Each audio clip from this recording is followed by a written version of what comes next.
Bonjour, bonjour, bonjour, bonjour. J'espère que vous allez bien du côté de l'Afrique du Nord. J'espère que vous allez bien du côté de l'Afrique du Sud. J'espère que vous allez très bien du côté de l'Afrique de l'Est, du côté de l'Afrique de l'Ouest et surtout du côté de l'Afrique centrale. J'espère que vous allez à merveille. Voilà, moi je suis leader Willy, je vous aime, je n'y peux rien.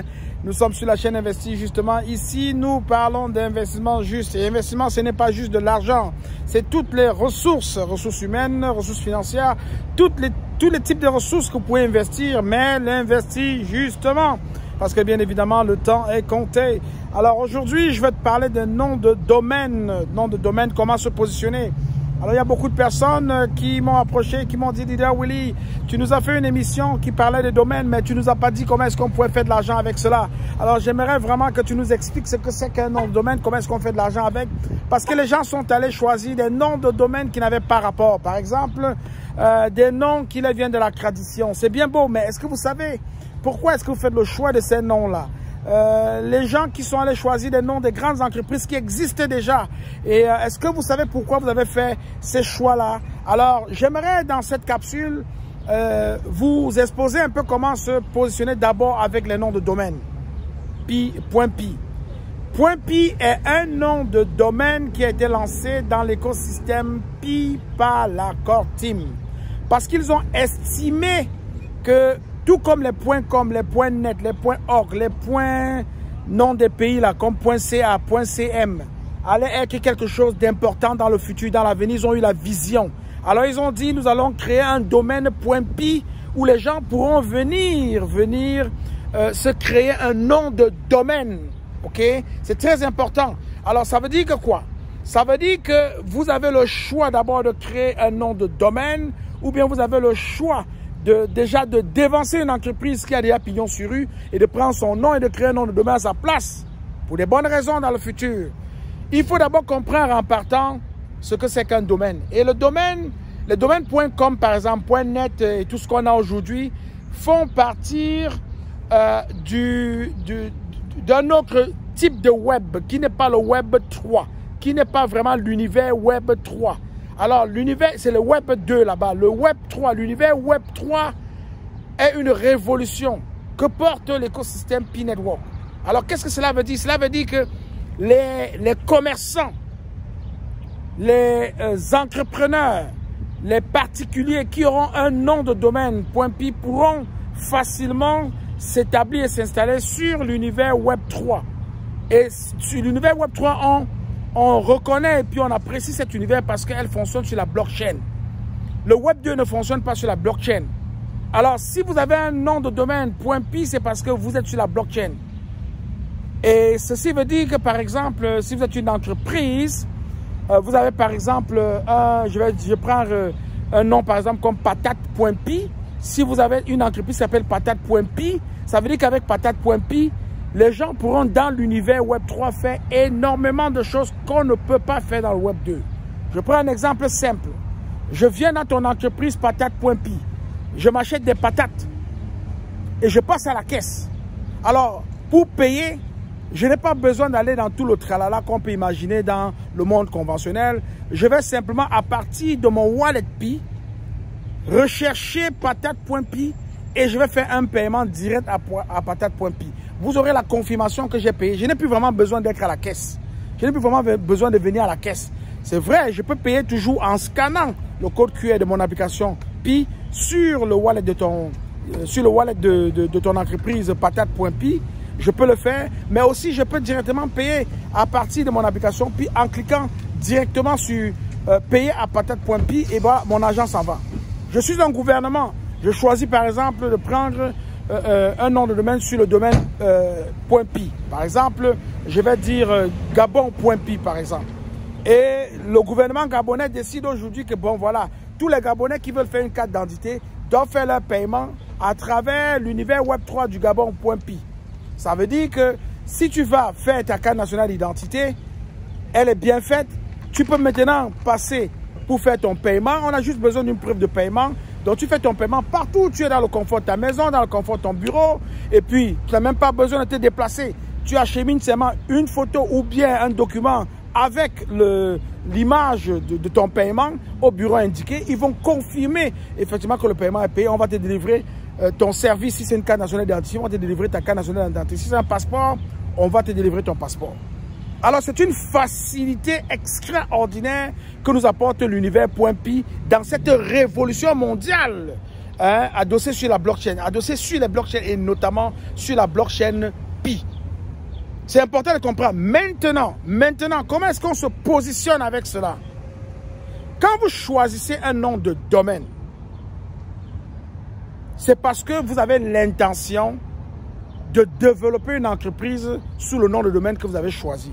Par exemple, si vous choisissez par exemple avocat.pi, c'est parce que vous allez probablement peut-être lancer une industrie d'avocats. Vous allez être peut-être un transitaire, vous allez être peut-être un producteur d'avocats et vous avez vraiment besoin de vendre vos avocats à l'international, en Chine, partout. Les gens doivent payer en pi en allant simplement taper sur payer à avocat.pi. Là, vous le choisissez. C'est vous qui le choisissez. Si vous remportez les enchères parce qu'il n'y a personne d'autre qui a voulu choisir le même nom, pour 10 pi, vous avez remporté l'enchère et le nom de domaine vous appartient. Ce nom de domaine-là, parce qu'il est logé dans le domaine pi, vous allez payer des frais annuels pour sa résidence dans le domaine .pi. Vous allez payer des frais annuels. S'il y a d'autres frais qui sont adossés au fait que vous avez ce nom de domaine avocat.pi, vous allez bien évidemment payer ces frais-là aussi à la fréquence qui a été demandée. C'est très important.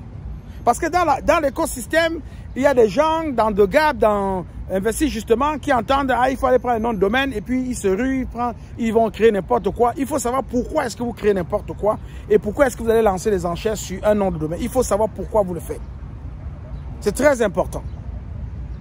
Maintenant, si vous choisissez de dire « Ok, je vais essayer de voler la vedette » aux entreprises qui existent déjà, par exemple à Apple, par exemple à Amazon, par exemple à Tesla, par exemple, même au pays, vous pouvez dire, ok, je veux la vedette à mon pays. Mon pays, c'est la République centrafricaine. Je serai le premier à avoir République centrafricaine.pi. Je vais l'acheter ce domaine. Et le jour où le gouvernement centrafricain voudrait avoir ce nom de domaine, République centrafricaine.pi, ils sauront que c'est moi qui l'ai et ils viendront me voir. Et je vais négocier avec eux, ils paieront le prix fort pour que je puisse leur céder le nom de domaine. C'est pour cette raison-là que vous allez vous aventurer à aller essayer de prendre un nom qui existe déjà pour pouvoir vous faire quelques argents lorsque la Core Team va ouvrir le réseau principal, lorsqu'il y aura l'Open Mainnet. L'activité qui se passe maintenant avec le nom de domaine, on prépare l'Open Mainnet. Ça ne fonctionne pas maintenant. Maintenant, on réserve. C'est comme par exemple, vous allez dans une région qui est vouée à être un secteur développé dans le futur, dans 10, dans 15 ans, et vous achetez des terres. Quand vous achetez les terres, ce n'est pas encore développé. Il n'y a même pas encore de traces que ça va se développer. Mais vous, avec vos analyses ou bien avec des informations stratégiques que vous avez reçues, on vous a dit, bon, écoutez, plus tard, il y aura des villes ici, il y aura des entreprises, et puis vous arrivez tout de suite. Je prends un exemple d'une, et puis elle va se reconnaître, on en a parlé. Je prends un exemple, par exemple, au Cameroun. Au Cameroun, et je prends par exemple Nkol Bissau ou bien Mendon. Je prends par exemple Mendon. En Mendon, il y a 20 ans, il y a 25 ans, par exemple, c'était de la brousse, c'était la forêt. N'allez pas acheter le terrain là-bas qui voulait juste acheter. C'était les visionnaires qui allaient acheter. Pourquoi? Parce que il y a un développement qui avait été prévu pour plus tard. Nkol Bissau, c'est la même chose. Tous les quartiers, même le centre-ville de Yaoundé, le centre-ville où se situe la cathédrale de Yaoundé, le centre-ville, dans les années 60, c'était pas ça. Mais imaginez-vous dans les années 60, dans les années 50, ceux qui avaient acheté le terrain là-bas. Et que ce terrain-là est encore là aujourd'hui à leur nom ou bien au nom de la famille. Mais imaginez combien ça peut valoir. C'est la même chose avec les noms de domaine. Vous prenez un nom de domaine aujourd'hui, vous ne savez pas ce que ça va coûter demain. Donc, ça ne va fonctionner que quand l'Open Mainnet aurait lieu, lorsque l'ouverture du réseau principal aurait lieu. S'il n'y a pas ouverture du réseau principal, ça risque de ne pas être valable pour vous. Mais vous avez plus de chances de vous lancer dans cette aventure parce que l'ouverture du réseau principal est imminente. D'ailleurs, il y aura une capsule qui va parler vraiment de l'Open Mainnet. Il faut que les gens comprennent c'est quoi l'Open Mainnet. Ils confondent Open Mainnet et Open Network. On va comprendre pourquoi il y a Open Network et il y a Open Mainnet. Ok? Je retarde d'expliquer ça. Donc, je veux seulement que les gens comprennent que pour les domaines, quand vous choisissez un nom de domaine, c'est parce que, premièrement, vous allez l'héberger jusqu'à ce que le propriétaire s'y intéresse et vienne à votre rencontre pour acheter ce nom de domaine et avoir la propriété sur ce nom de domaine-là. Ça peut prendre du temps. Ça peut prendre 2 ans, ça peut prendre 3 ans, ça peut prendre 10 ans. Quand Internet est arrivé et que les noms de domaine.com étaient en train de se discuter, il y a des gens qui ont eu la chance de prendre les noms de domaine avec des .com. Je vous ai toujours parlé de Las Vegas. Quand le monsieur qui a créé le nom de domaine lasvegas.com au départ, il a créé parce qu'il se disait un jour la ville de Las Vegas aura besoin d'un site internet qui va s'appeler lasvegas.com. Il n'avait pas mal pensé, c'était un visionnaire. Et lorsqu'il y a eu le boom d'Internet et que chaque entreprise voulait s'identifier avec un site internet, mais il a fallu créer lasvegas.com. Ils sont retournés en arrière pour rechercher celui qui possédait ce nom de domaine-là. Ils l'ont acheté à 90 millions de dollars. Dans l'univers Web 3, les noms de domaine qui vont se terminer par .pi seront brisés. Dans le domaine .pi, on aura les sites internet décentralisés qui seront les .pi. Par exemple, Amazon.pi. S'il rentre dans l'univers Web 3, il est décentralisé. Il va prendre le nom de Amazon.pi. Imaginez comment c'est lucratif pour Amazon d'avoir un nom de domaine pareil et de voir que dans le monde entier, partout sans limite, les gens peuvent payer en pi. C'est incroyable. Donc, si je reviens en arrière, les noms de domaine ne se choisissent pas au hasard. C'est comme la loterie, c'est comme les jeux de hasard. Quand vous choisissez un nom de domaine, moi j'en ai choisi beaucoup. Et je ne veux pas vous les dévoiler parce que, bien évidemment, vous pouvez venir être mes compétiteurs. Je n'ai pas besoin de compétiteurs. J'ai choisi mes noms de domaine, je les garde en secret et puis personne ne le connaît. Après le 28 juin, quand on va clôturer tout ça, si j'ai remporté mes enchères, je reste tranquille, j'attends. Tranquillement, sous un arbre, les pieds dans le sable et le regard vers la mer. Tranquille, peut-être en sirotant un bon petit jus, pas d'alcool ou bien de l'eau. Voilà. Et c'est sûr qu'il y a quelqu'un qui viendra me dire « Oh mon gars, tu as le nom de domaine, tant. » Alors maintenant, moi je veux l'avoir parce que moi j'ai une entreprise qui fonctionne déjà avec ce nom-là et puis j'aimerais, ça fait beau d'avoir les choses qui sont cohérentes, qui s'alignent. Alors je veux que tu me donnes ce nom de domaine. Alors là je m'assois, je croise les pieds, je lui demande tu me donnes combien? Là, je lui demande, tu me donnes combien? Et là, il me dit, bah écoute, j'ai 100 millions de dollars à te donner. Je dis, non, c'est petit, tu peux m'en donner 300. Et là, la discussion commence. On commence à discuter. Puis à un moment donné, je m'en sors peut-être avec quelques millions dans les mains. Mais j'ai posé l'action très longtemps avant. J'ai posé l'action très longtemps avant parce que j'étais visionnaire, parce que j'avais imaginé que ça pouvait arriver là. Et voilà, ça tombe bien, je suis arrivé là. Ça aurait pu ne pas arriver là. Et le nom de domaine ne m'aurait servi à rien. La seule chose que je peux faire pour exciter ceux qui ont ce nom-là, c'est d'essayer de lancer une entreprise qui porte ce nom-là. Alors, qu'est-ce qu'ils vont faire? À un moment donné, ils vont venir acheter mon entreprise, acheter le nom de domaine, acheter tout. Et puis voilà, ce serait parti. Donc, j'aimerais que les gens comprennent c'est quoi les noms de domaine.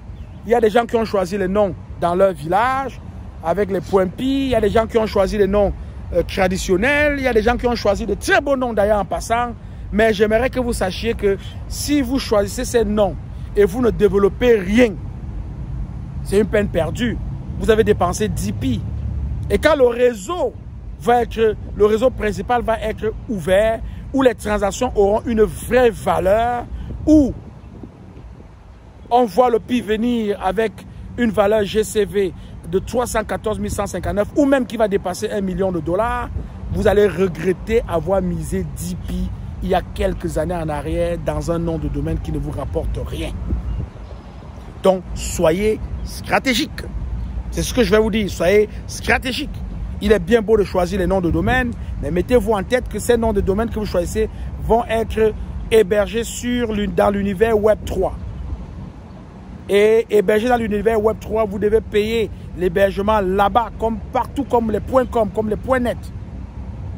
Et vous devez attendre le bon moment, utiliser les stratégies pour exciter, pour attirer les gens qui auraient potentiellement besoin de ce nom de domaine à venir vers vous, acheter ce nom de domaine-là. Parce que vous ne voulez pas vous en servir, vous avez fait des enchères juste pour pouvoir les revendre plus tard. Maintenant, si vous ne voulez pas revendre et que vous avez choisi des noms de domaine, dites-vous que bon, avec ces noms de domaine, vous allez vous-même développer des entreprises qui vont porter ces noms de domaine-là. Si vous avez, par exemple, choisi, je ne sais pas quoi, Diokwe.pi, imaginez-vous que peut-être vous allez un jour organiser un festival à Diokwe. Et ça va être le festival de Diokwe.pi, le festival de Douala.pi. Ou bien vous allez créer quelque chose. Et puis ça va donner une valeur à ce nom que vous avez lancé. De toutes les façons, je pense que vous aurez assez d'argent pour pouvoir vous lancer en entreprise avec un nom de domaine, un nom que vous aurez choisi sur le domaine Pi. Vous aurez assez d'argent. Si vous êtes pionnier, si vous êtes utilisateur de Pi, si vous possédez des Pi, maintenant vous aurez assez d'argent pour lancer une entreprise. Ça c'est sûr. Je n'ai pas de doute par rapport à cela. Parce qu'on sait exactement où on s'en va. Là on s'en va. Il y aura énormément d'argent qui va être généré pour que vous soyez capable de devenir un CEO, un petit CEO à votre manière et pouvoir faire des choses extraordinaires. Voilà. Donc, je suis le leader Willy. Si tu n'es pas encore abonné à la chaîne Investi, justement, je t'en prie, va t'abonner à la chaîne Investi, justement, et surtout, clique sur la cloche de notification pour ne manquer aucun contenu. C'est très important. Il faut le faire. OK? Et une chose aussi, avant de partir, je ne veux pas que ça m'échappe, ça pourrait être une très bonne nouvelle. Lorsqu'il y aura l'Open Mainnet, vous allez donc voir toute la puissance de ces noms de domaine que vous avez choisis maintenant. Parce que lorsqu'il y aura l'Open Mainnet, les transactions auront une vraie valeur sur la blockchain Pi. Tout va se passer sur la blockchain Pi. Vous allez vraiment mesurer à ce moment donné-là l'impact et l'importance de ce que vous avez fait aujourd'hui en choisissant un nom de domaine. Donc, soyez smart.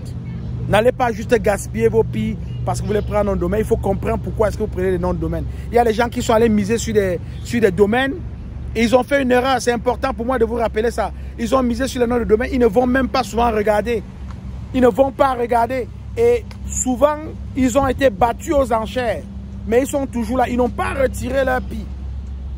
Faites attention. Je ne sais pas ce qui va arriver. C'est écrit quelque part. Mais je ne me souviens pas.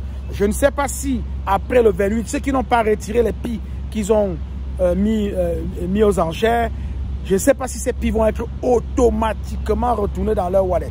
C'est la raison pour laquelle je vous invite à aller visiter votre domaine d'enchères. Allez voir si vos enchères ont été battues. Si vos enchères ont été battues, si vous voulez compétir, ajouter des Pi et aller en compétition. Si vous ne voulez pas compétir, rapatriez vos Pi dans votre wallet. C'est très important. Ces Pi-là peuvent vous servir. Rapatriez ces Pi dans votre wallet. Verrouillez ces Pi pour quelques années pour augmenter votre vitesse de verrouillage. Et je peux vous garantir une chose, vous aurez toujours quelques Pi en sécurité dans votre wallet.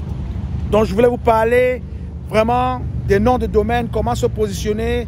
Positionnez-vous de manière smart, spécifique, mesurable, atteignable. Timé dans le temps. On joue avec le temps. Donc, soyez vraiment pointilleux quand vous choisissez un nom de domaine et assurez-vous que vous voulez faire de ce nom de domaine quelque chose dans le futur. De toutes les façons, on n'a pas le choix. Nous sommes dans l'écosystème. Si vous êtes embarqué, vous devez aller vous former, vous devez comprendre comment ça fonctionne, vous devez vous informer car l'information, c'est le pouvoir, je l'ai toujours dit. Je suis le leader Willy, je t'aime, je n'y peux rien. Bye bye.